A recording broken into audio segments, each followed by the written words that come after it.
देखो प्रूव करने वाले हैं साइक्लिक क्वाड्रिलेटरल के अपोजिट एंगल का सम 180 होता है। सुनो, साइक्लिक क्वाड्रिलेटरल क्या होता है सर? जो क्वाड्रिलेटर सर्कल के अंदर होता है। हाँ, एक क्वाड्रिलेटरल हम इस प्रकार से बना दें, सर्किल की सरकमफ्रेंस में उसके वर्टेक्स कंटेन हो। सुनो, ठीक है, चारों वर्टेक्स जैसे मान लो ए बी सी डी मान लो साइक्लिक क्वाड्रिलेटरल है, इसके चारों वर्टेक्स कहाँ कंटेन है? सर्कल के सरकमफ्रेंस में, सर्किल के सरकमफ्रेंस में कंटेन है चारों वर्टेक्स। ठीक है, मान लेते हैं सर्किल का सेंटर ऊपर है, कहाँ पे है? ऊपर। ठीक है, तो आपको प्रूव करना है कि a plus C is equal to 180 और b plus D is equal to 180। Opposite angle का सम क्या होता है? 180 डिग्री होगा। ठीक है, ये प्रूव करने के लिए क्या करेंगे, OB और OD को मिलाते हैं, ज्वाइन OB एंड OD। ठीक है, इसको मिला दिए। अब देखो यहाँ पे एंगल BAD के द्वारा, आर्क BAD के द्वारा सेंटर पर बनाया गया एंगल कौन सा है? ये है या DOB। ठीक है, आर्क, देखो सुनो, DAB आर्क के द्वारा सेंटर पर बनाया गया एंगल क्या है? एंगल DOB है। और इसी आर्क के द्वारा DAB के द्वारा रिमेनिंग पार्ट ऑफ सर्किल के किसी पॉइंट पर बनाया गया एंगल DCB है। ये तो जानते हो कि ये वाला एंगल का नाम x रख लें, और ये एंगल क्या है? y है मान लो, इसी एंगल का रिफ्लेक्स एंगल। ठीक है, तो ये आप जानते हो कि एंगल C का जो मेजरमेंट है वह एंगल x का आधा होगा, है नहीं? ये वाला एंगल डबल होता है इस एंगल का, बताया गया था। ठीक है, अब इसी प्रकार देखो, एक आर्क कौन लेते हैं? BCD के द्वारा सेंटर पर बनाया गया एंगल y है। ठीक है, अब इसी आर्क के द्वारा रिमेनिंग पार्ट ऑफ सर्किल पर बनाया गया एंगल क्या है? DAB है। इसका मतलब क्या हुआ कि एंगल A का जो मेजरमेंट होगा वह क्या होगा? 1/2 एंगल y। ठीक है, तो दोनों को जब जोड़ दोगे तो angle C plus angle A आई, angle C plus angle A is equal to 1/2 x plus 1/2 y। तो 1/2 कॉमन ले लो तो x प्लस y, x और y को दोनों मिला देते हो तो एक सर्किल बन जाता है। और सर्किल कितने डिग्री का होता है? 360 का। x और y दोनों को मिला दोगे तो क्या आएगा सर्किल? तो 1/2 इंटू 360, और ये काट दो इसको तो 180। तो क्या आ गया? a plus C is equal to आ गया, a plus C is equal to 180। Opposite angle का सम 180 आ तो गया। ठीक है, साइक्लिक क्वाड्रिलेटरल के अपोजिट एंगल का सम क्या होता है? 180 होता है। सिमिलरली अब चारों, किसी क्वाड्रिलेटरल के चारों एंगल का सम क्या होता है? a plus b plus c plus d is equal to 360। तो एंगल a और एंगल c को एक साथ लिख लो, और angle b plus angle d को एक साथ इज इक्वल टू 360। तो a प्लस c के स्थान पे क्या निकाल चुके? यहाँ 180 लिख दोगे तो क्या होगा? Angle b plus angle d is equal to 360। तो angle b plus angle d is equal to क्या होगा? 360 माइनस 180। तो angle b plus angle d is equal to क्या हो गया? 180। ये प्रूफ हुआ किसी साइक्लिक क्वाड्रिलेटरल का कोई भी अपोजिट पेयर का का सम क्या होता है? 180 होता है, चाहे कोई भी पेयर लिया जाए, चाहे a और c इज इक्वल टू 180 और b plus d is equal to भी 180। ठीक है, पहले आपको क्या पता चला कि साइक्लिक क्वाड्रिलेटरल है क्या? जिसके चारों वर्टेक्स कहाँ कंटेन हो? सर्किल में कंटेन हो। ऐसा क्वाड्रिलेटरल जिसके चारों वर्टेक्स कहाँ कंटेन हो? सर्किल के सरकमफ्रेंस में कंटेन हो। तो ऐसा क्वाड्रिलेटरल क्या कहलाता है? Cyclic quadrilateral. साइक्लिक क्वाड्रिलेटरल के अपोजिट एंगल का सम क्या होता है? 180। ठीक है, इसको प्रूव करने के लिए क्या करना पड़ा? ज्वाइन करना पड़ा OB और OD को। फिर आप ये जानते हो कि किसी आर्क के द्वारा सेंटर पर बनाया गया एंगल उसी आर्क के द्वारा रिमेनिंग पार्ट ऑफ सर्किल के किसी पॉइंट पर बनाए गए एंगल का डबल होता है। सेंटर पर बनाया गया एंगल डबल होता है रिमेनिंग पार्ट ऑफ सर्किल किसी पॉइंट पर बनाए गए एंगल का। इसलिए यहाँ पे क्या होगा, DOB is equal to 1/2 angle C is equal to 1/2 angle DOB। इसी प्रकार आर्क BCD के द्वारा सेंटर पर बनाया गया एंगल क्या है, बाई है। इसी आर्क के द्वारा रिमेनिंग पार्ट ऑफ सर्किल किसी पॉइंट पर बनाया गया एंगल A है, इसलिए angle A is equal to 1/2 angle Y। ठीक है ना। तो यहाँ पे क्या हो, दोनों को ऐड कर दिए, तो A plus C is equal to 1/2 S और 1/2 Y, तो 1/2 कॉमन लिए तो S प्लस Y बचा, S और Y मिलकर एक सर्किल बन जाता है। सर्किल का मेजरमेंट क्या होता है, 360 डिग्री का होता है। ठीक है, तो 360 का आधा 180, तो A plus C is equal to 180। ठीक है, लिखो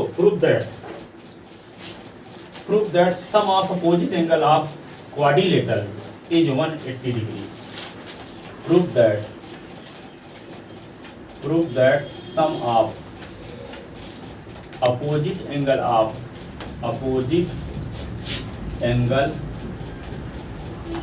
cyclic quadrilateral is 180 degree। Prove that sum of opposite angle of cyclic quadrilateral is 180 degree।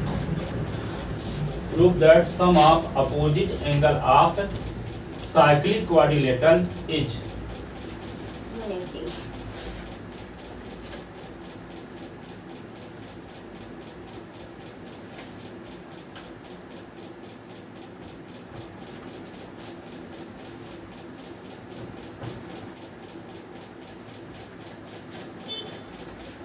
थोड़ा सा हम एक लाइन में साइक्लिक क्वाड्रिलेटरल की डिफिनेशन भी लिख लेते हैं।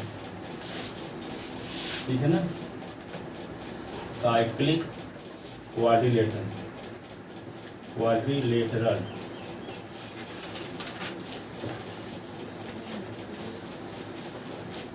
ये quadrilateral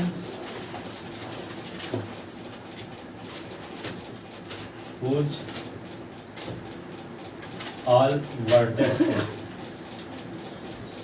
lies on circumference of a circle।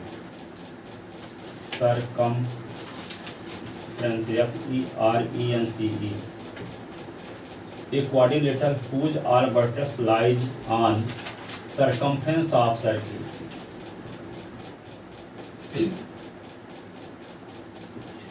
is called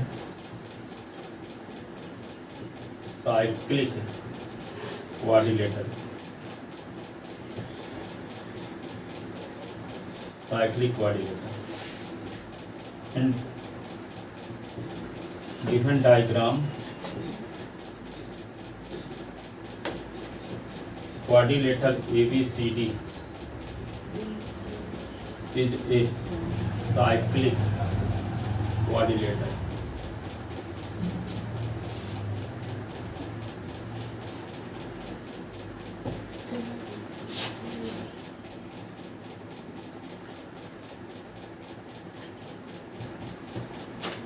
In cyclic quadrilateral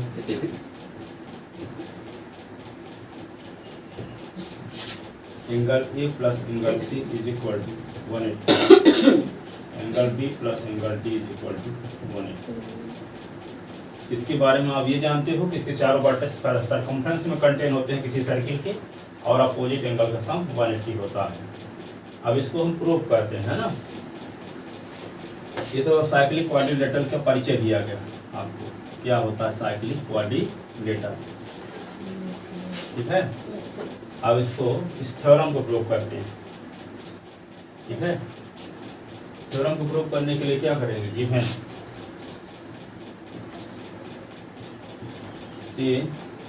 cyclic quadrilateral ABC, quadrilateral ABC। तो to prove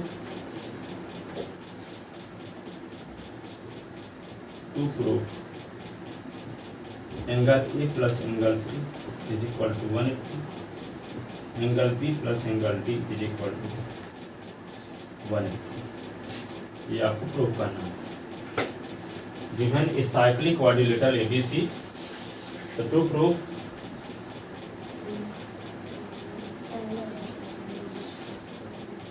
inscribed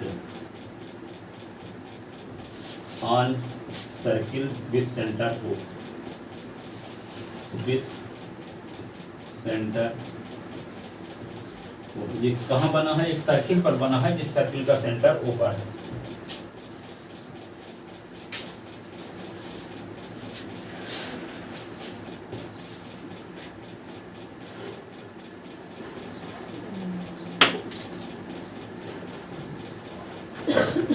A plus C is equal to 180, B plus D is equal to 180। ये prove करने के लिए जो construction क्या करेंगे? Join OB and OD।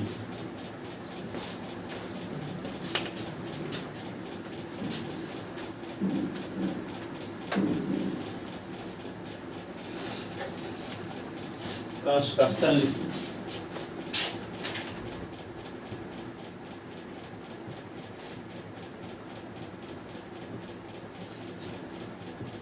join OB and OD, join OB and OD लिख लेते ना। अब आते हैं प्रूफ में, तो यहाँ लिखते हैं proof.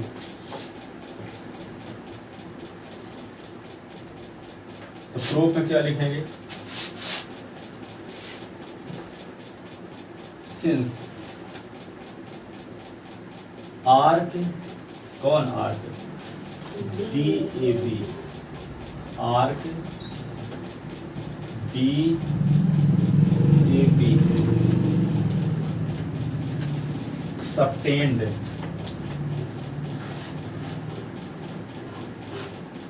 Subtend angle X at centre of circle, centre of circle. Since arc DAB subtended angle X,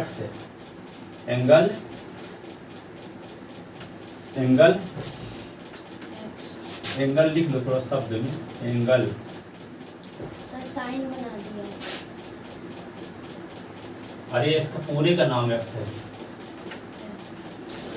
ठीक है। Subtended angle X at centre of circle and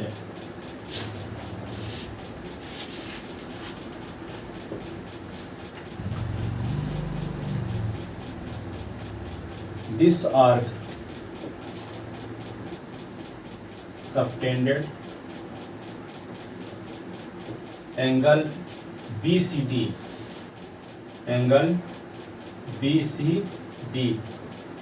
at a point on the remaining part of circuit, at a point on the remaining part of circle, ठीक है। Since arc BAD subtended angle X at center of circle, ठीक है, O, centre of circle O ऐसे भी दे सकते हो, and this arc subtended angle BCD at a point on the remaining part of circle। इसलिए क्या होगा? Angle BCD is equal to 1/2 angle X, 1/2 angle X, 1/2 angle X, ठीक है। ठीक है, BCD इज इक्वल टू, इसी को हम BCD का शॉर्ट नेम क्या लिख सकते हैं? Angle C। बीच वाले को शॉर्ट नेम लिखना पड़ता है ना, जो बीच में होता है उसको शॉर्ट नेम वही वाला लिखा जाता है। Angle C is equal to 1/2 X है। ये इक्वेशन हो गया फर्स्ट, ठीक है। अब क्या लिखोगे? Similarly arc BCD subtended angle Y at center of circle O and this arc subtended angle DAB at a point on the remaining part of circle, ठीक है। तो क्या लिखोगे? सिमिलरली सिमिलरली आर्क, कौन आर्क? आर्क BCD, BCD अभी क्या लिए थे? DAB लिए थे, अब क्या ले रहे हैं? BCD, angle arc BCD subtended angle Y Y at center of circle O and this arc subtended angle DAB at a point on the remaining part of circle. So angle DAB is equal to 1/2 angle y. Equation हो गया second. किसी theorem पढ़ चुके हो, किसी arc के द्वारा centre पर बनाया गया एंगल उसी आर्क के द्वारा रिमेनिंग पार्ट ऑफ सर्किल किसी पॉइंट पर बनाए गए एंगल का डबल होगा। पढ़े हो ना? Yes sir. वही थ्योरम यूज किए, ठीक है। तब क्या लिखेंगे? इसी को 60 में लिखेंगे तो क्या लिखेंगे? Angle A is equal to 1/2 angle Y. ये इक्वेशन सेकंड इसको डाल दो। अब क्या करेंगे? Adding equation first and second. Adding equation first and second. Equation first and second तो क्या होगा? Angle C plus angle A is equal to 1/2 x और 1/2 y। Angle C plus angle A is equal to 1/2 common ले लेते हैं s plus y।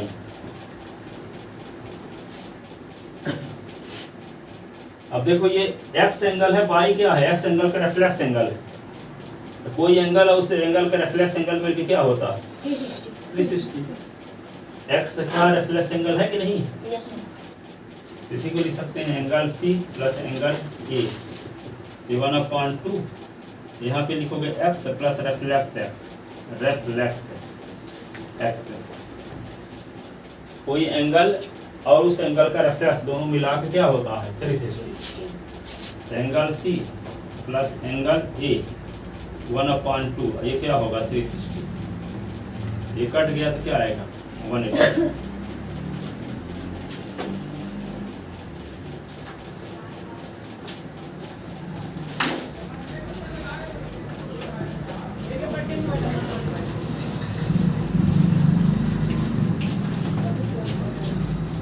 Angle C plus angle A is equal to क्या हुआ? 180।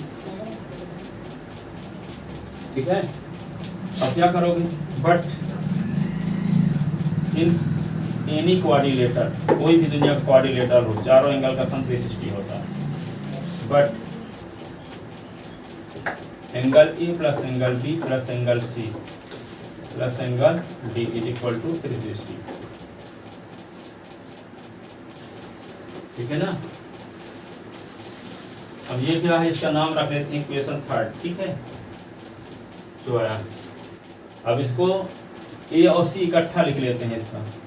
तो angle A plus angle C पहले लिख लिए, फिर angle B plus angle D 360। Angle A और एंगल सी क्या है? 180। तो यहाँ पे ए प्लस सी के स्थान पे क्या लिख देंगे? 180। कहाँ से? इक्वेशन थर्ड से। तो 180 plus angle B plus angle D is equal to 360।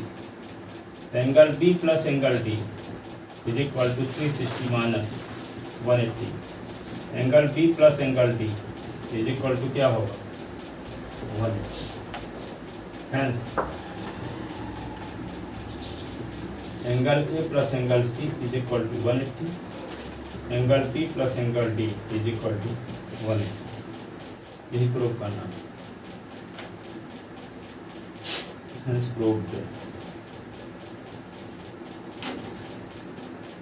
hence proved। ठीक है, तो क्या करना पड़ेगा सबसे पहले बोलो जीत। सर सबसे पहले यहाँ गिवन दिया गया है साइक्लिक कोऑर्डिनेटर किसे कहेंगे? सर साइक्लिक कोऑर्डिनेटर्स को कहेंगे जो कोऑर्डिनेटर सर्कल के जिस कोऑर्डिनेटर के वर्टेक्स जो हैं वो सर्कल के सर्कमफेरेंस में कंटेन होंगे, उस कोऑर्डिनेटर को क्या कहते हैं? साइक्लिक कोऑर्डिनेटर कहते हैं। उसके अपोजिट एंगल का सम 180 होता है। हमें ये प्रूव करना है कि उसके अपोजिट एंगलों का सम 180 होता है। हमें यहाँ गिवन है कि एक ABCD है, एक कोऑर्डिनेटर साइक्लिक कोऑर्डिनेटर है जो कि एक सर्कल पे कंटेन है जिसका सेंटर O है। हाँ। और हमें प्रूफ करना है angle A plus angle C equal to 180 और angle B plus angle D equal to 180। तो हम कंस्ट्रक्शन से सबसे पहले B और OD को ज्वाइन कर देंगे। फिर प्रूफ में हम ये करेंगे कि आर्क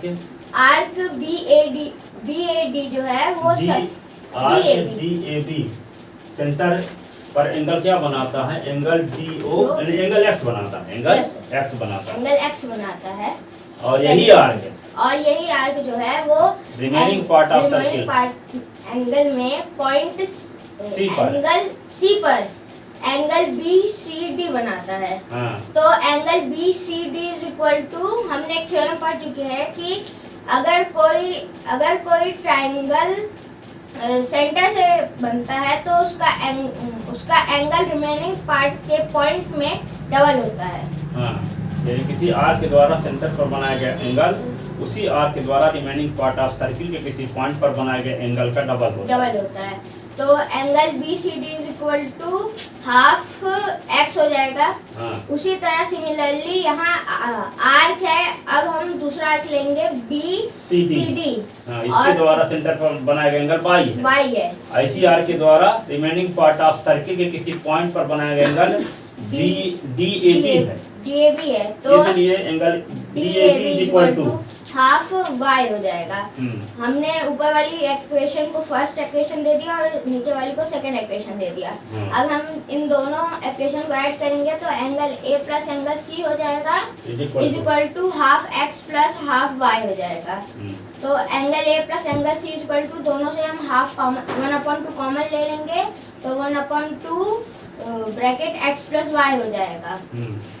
फिर angle A plus angle C is equal to half, क्योंकि हम देख सकते हैं कि यहाँ जो एंगल y है वो एंगल x का रिफ्लेक्स है, तो हम उसकी जगह लिख देंगे half bracket x plus reflex x।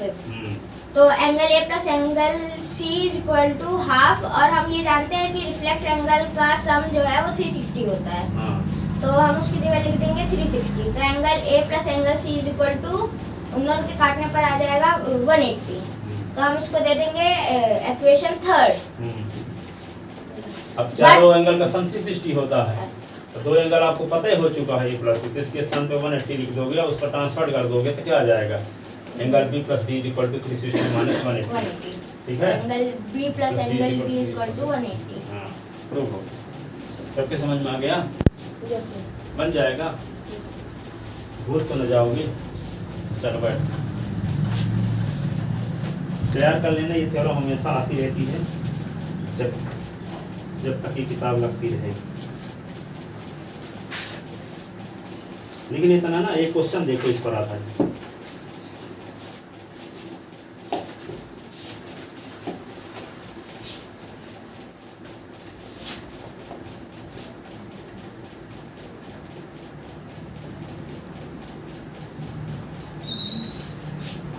Question ये है, एक डायग्राम इस प्रकार से बना हुआ है, देखो।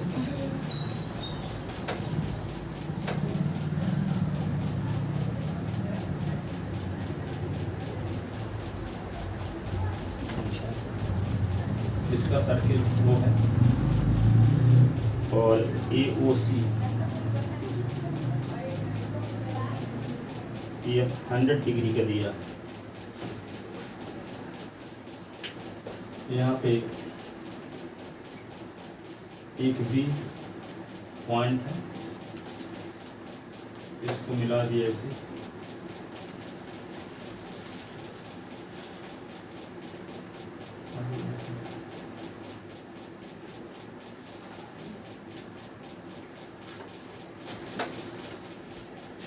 यहाँ पर डी है, इसको मिला दो,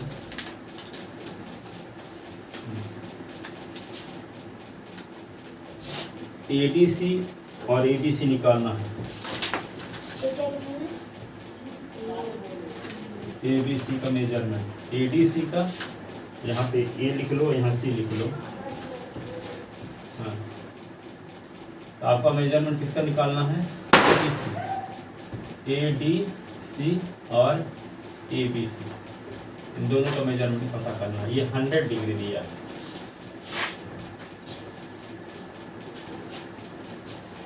इस क्वेश्चन को सोचो, कैसे सोच पाओगे? है हिम्मत सोचने की? सर यहाँ हो जाएगा 2 एंगल डी, मतलब 2। इस एंगल का मेजरमेंट क्या होगा? सर 50 होगा। क्यों? क्योंकि ये एंगल इस एंगल का हाफ होगा, क्योंकि ये एंगल डबल होता है इस एंगल का। Yes sir. इस एंगल का मेजरमेंट क्या होगा? 100 का हाफ, इसका 50 डिग्री का हो गया। अब ये एंगल कैसे निकालोगे? सर ये 80 होगा। नहीं, ये एंगल कैसे निकालोगे? ये 100 हो गया, 100 का रेफरेंस एंगल निकाल लो। 100 का रेफरेंस एंगल क्या होगा? 260, ये होगा। Yes sir. तो ये वाला एंगल जो होगा इस एंगल का हाफ होगा। Yes sir. ये एंगल इस एंगल का हाफ होगा और ये एंगल इस एंगल का हाफ होगा। ये जब 100 दिया है तो 50 हो गया। अब इस एंगल का जो मेजरमेंट होगा इस वाले, क्योंकि इस आर्क कौन सी डी ए के द्वारा सेंटर पर बनाया गया एंगल 360 है, और इसी आर्क सी डी ए के द्वारा रिमेनिंग पार्ट ऑफ सर्किल किसी पॉइंट पर बनाया गया एंगल क्या है? एबीसी है। इसलिए एबीसी का जो मेजरमेंट होगा इस वाले एंगल का हाफ होगा।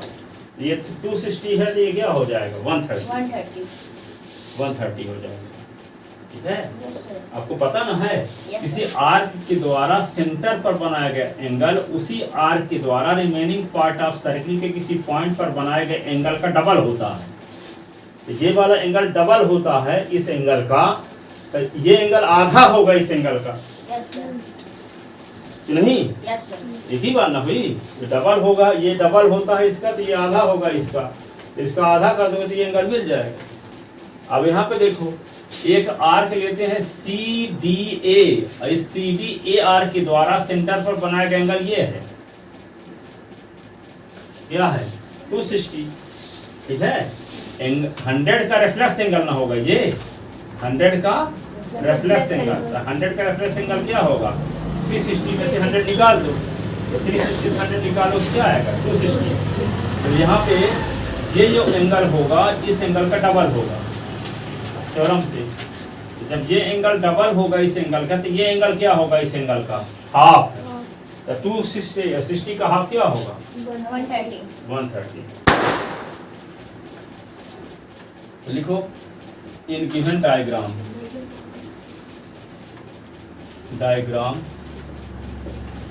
Angle AOC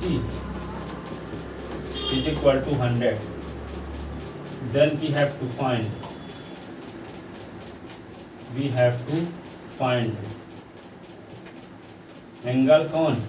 ABC and angle ADC। इस डायग्राम में AOC का मेजरमेंट 100 दिया है, तो ABC का मेजरमेंट और ADC का मेजरमेंट फाइंड करना। ठीक है? इसका देखो सलूशन क्या लिखोगे? Since arc ABCD, arc ABC subtended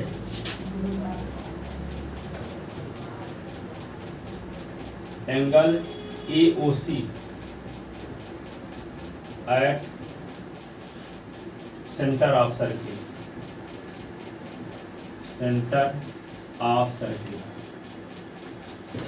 and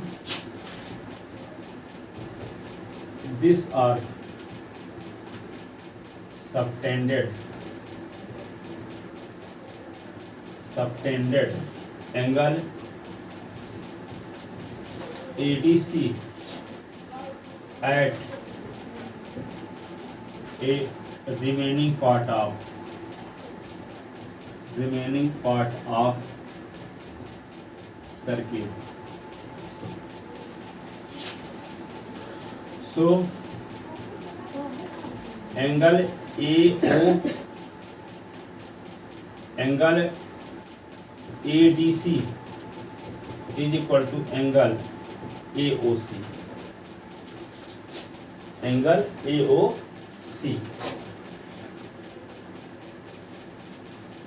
इस एंगल का जो मेजरमेंट होगा इस वाले एंगल का हाफ होगा कि नहीं? Yes sir. Angle ADC is equal to 1 into, ये आपको पता है ना 100, काट दो इसको तो 50 आ गया। Angle ADC is equal to होगा 50 डिग्री।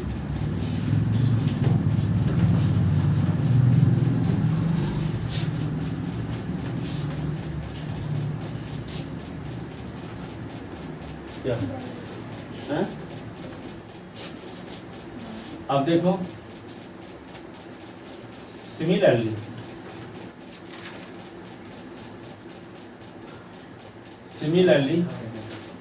आर्क, कौन arc? CDA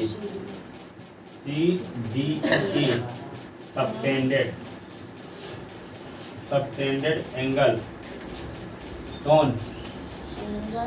COA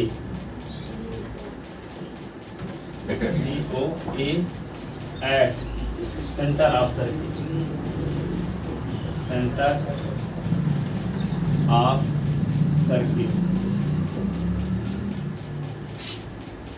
and this arc subtended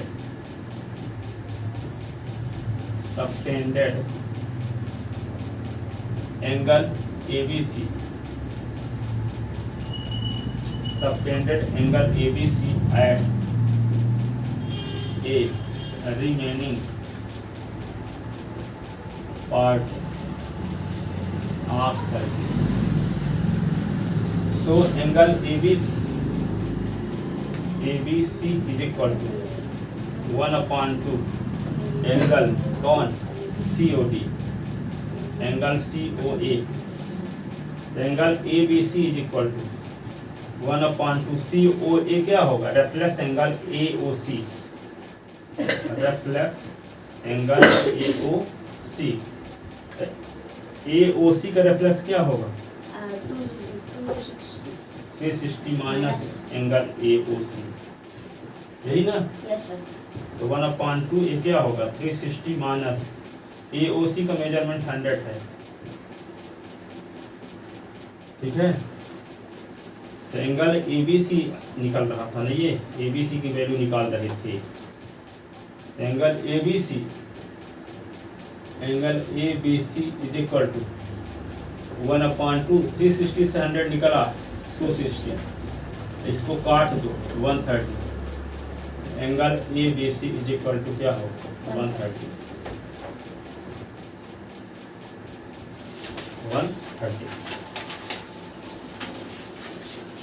ठीक है ना? ये तो समझ में आ गया कि किसी आर्क के द्वारा सेंटर पर बनाया गया एंगल उसी आर्क के द्वारा रिमेनिंग पार्ट ऑफ सर्किल के किसी पॉइंट पर बनाए गए एंगल का डबल होता है। ठीक है? नीचे आया कि नहीं आया मेरा?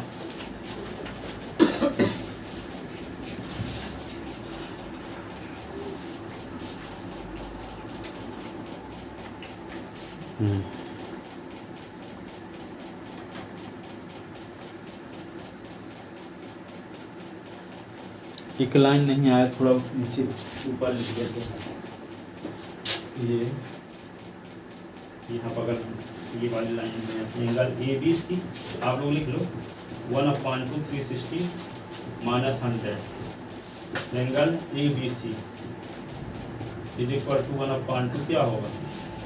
260। अब फिर आगे लिखा गया है एंगल ABC 1/2 260 से काट दिए तो 130। हेंस क्या लिखोगे? कौन कौन एंगल निकालना था? एंगल ABC, एंगल ABC कितना आया है? 50। Angle ADC 130। इस प्रकार आप इस एंगल का मेजरमेंट निकाल सकते हैं। सर उल्टा इंडिया 50 नीचे आएगा 130 ऊपर जाएगा। ABC क्या होगा? 130। ये क्या हो गया? 50। ठीक है। एक किताब की समरी बताते हैं 1 मिनट में, फिर आप लोग क्या किताब की समरी क्या है? एक किताब है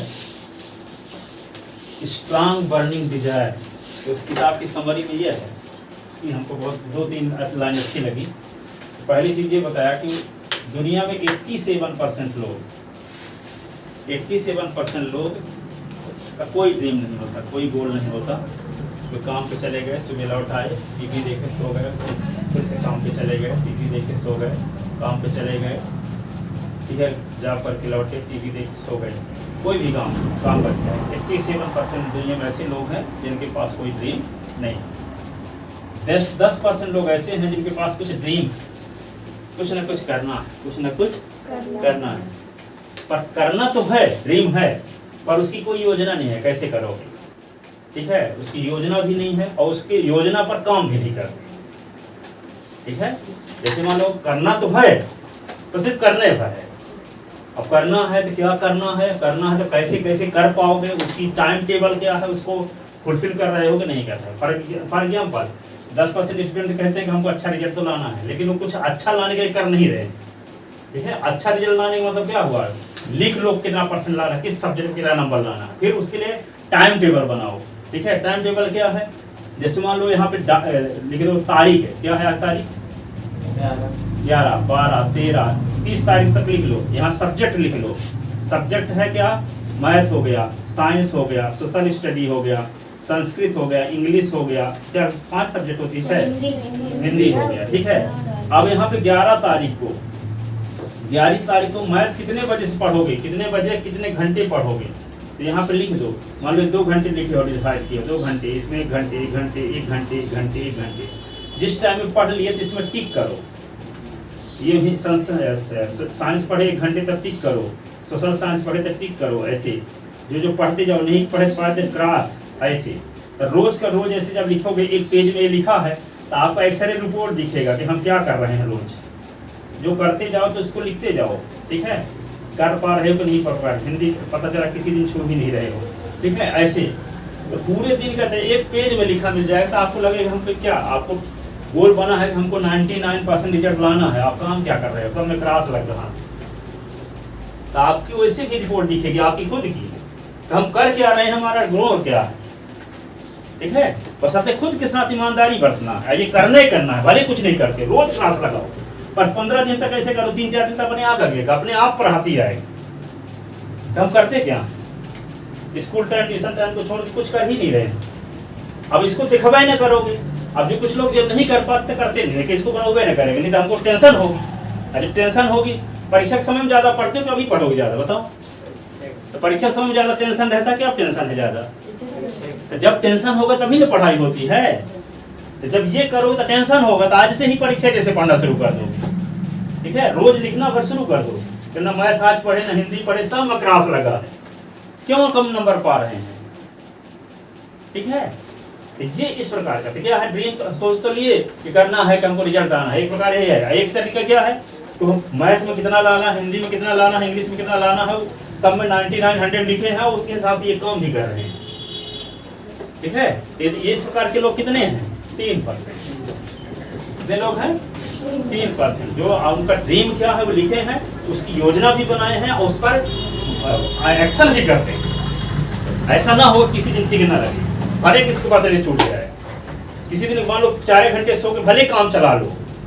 ठीक है, शादी किसी त्योहार पे जाओ चाहे ना जाओ, ठीक है, किसी की शादी छूट जाए तो चल छूट जाए, पर ये सब में टिक लगा होना जरूरी है।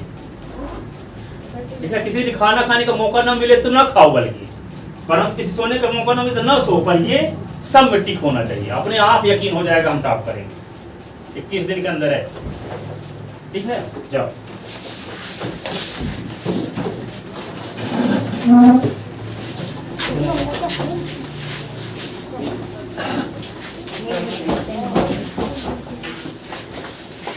अच्छा, 100 रुपये आपका हो गया सर, उसी नंबर पे।